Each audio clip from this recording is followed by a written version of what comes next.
Yo, this is crazy. Jobs are saying that Gen Z employees are the most difficult to work with. Check this out.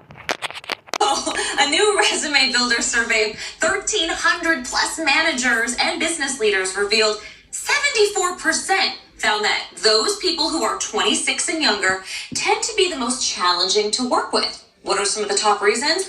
Lack of motivation. They're easily distracted, easily offended, and dishonest. Easily offended. 1 in 3 managers who find. So the head of human resources at SGK Global Shipping Services said, and I quote, "They think they're better than you, smarter than you, more capable than you, and they will even tell you to your face." So why am I not surprised? Well, let me tell you, I've worked with them. They are beyond lazy. They do not take the initiative and do anything. You have to constantly tell them to keep doing something in order for them to keep working. If they finish this job, they will stand around on their phone until someone else puts them a word. Why is that the case now? Why can't we just get up, get to work, do our job, help out where needed? Why do I have to feel like I'm covering the slack from somebody because they don't want to do their job?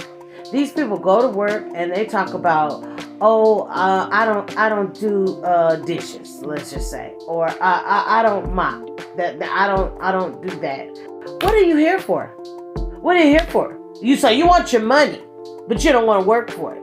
And then you don't realize that every time you pull out your phone, that's adding time that you could be getting something done, and then now somebody has to cover your slack because you're lazy.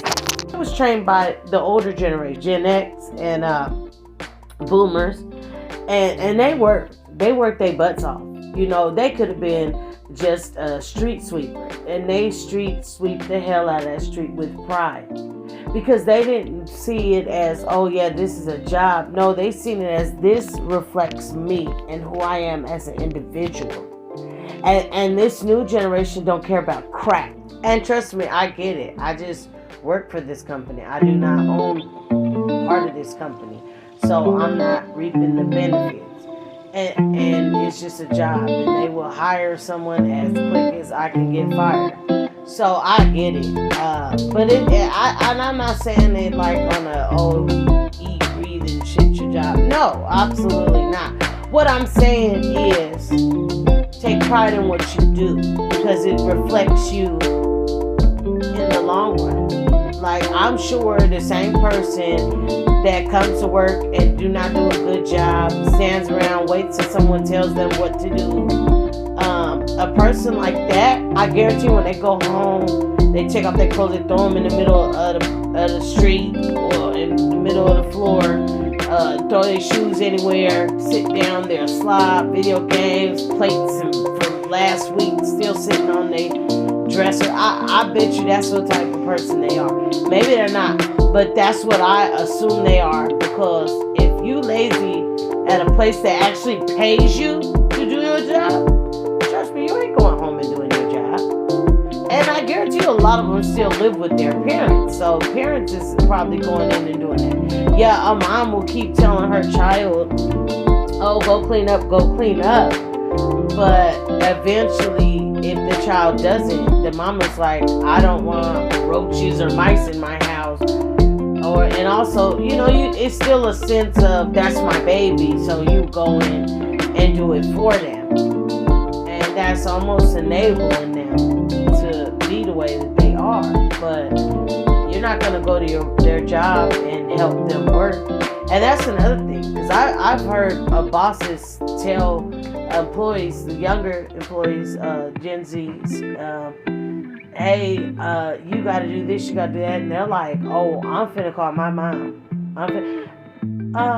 Baby, where do you think you are? You're at work. What the hell is your mom going to do? But make the situation worse, and now you're going to lose your job. What do you expect? You're at work. You have to work at work. Sorry, that's just how it goes. But you have to have self-respect in order to respect others.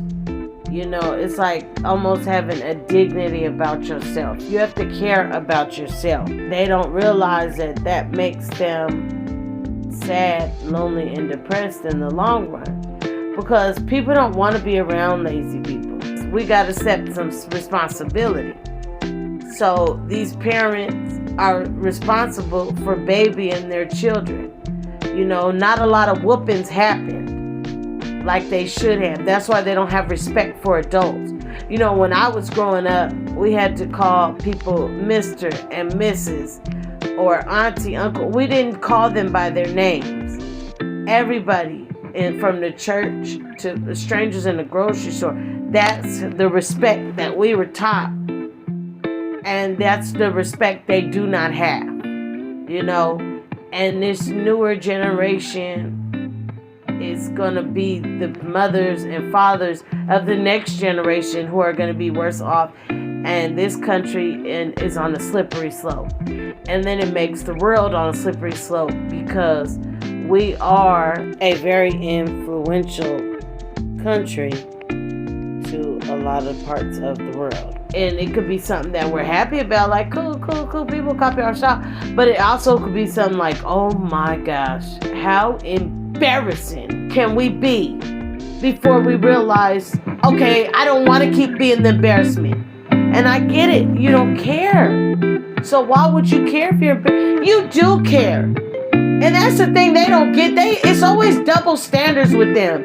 His hypocrisy is real with them. Because you sit up there and you say, care about what other people think about me. But then I'm going to post all my pictures, my vacation, what I'm doing at work, my school classrooms, anything that I'm doing, I'm posting. And I'm waiting for likes. If I get my hair cute, I'm taking pictures and I'm posting. I'm waiting for people to like them and comment. Oh, you're so beautiful. Your hair's so pretty. Oh my gosh, that was a great idea. You need to do it again. So you could care about what people think about you online, most of them being strangers, but you don't care about when you're actually physically there. You don't care. That's a double standard to me. You know, what is it gonna be, Gen Z? And I don't think that's just Gen Z. I know that was, you know, today's topic, but honestly, it's all of us as Americans. What is it gonna be? When are we gonna draw a line and say enough is enough? This is embarrassing. We can't blame Republicans. We can't blame democracy. We can't blame anything but ourselves. One thing I've heard from Gandhi was, be the difference that you want to see. So if you want to see change in the world, you need to be that change. Don't sit up here and say what they could have did better or what she should have did better. No, we need to start doing better, because what this country is on a slippery slope downhill. And I'm telling you what, it ain't gonna get no better until somebody steps up and says this is some crazy ass BS. Whether we want to face it or not, we raise these kids into the adults they are. So please, folks, let's remember that before we judge. You have been listening to Asha, and this is Mama's Hope.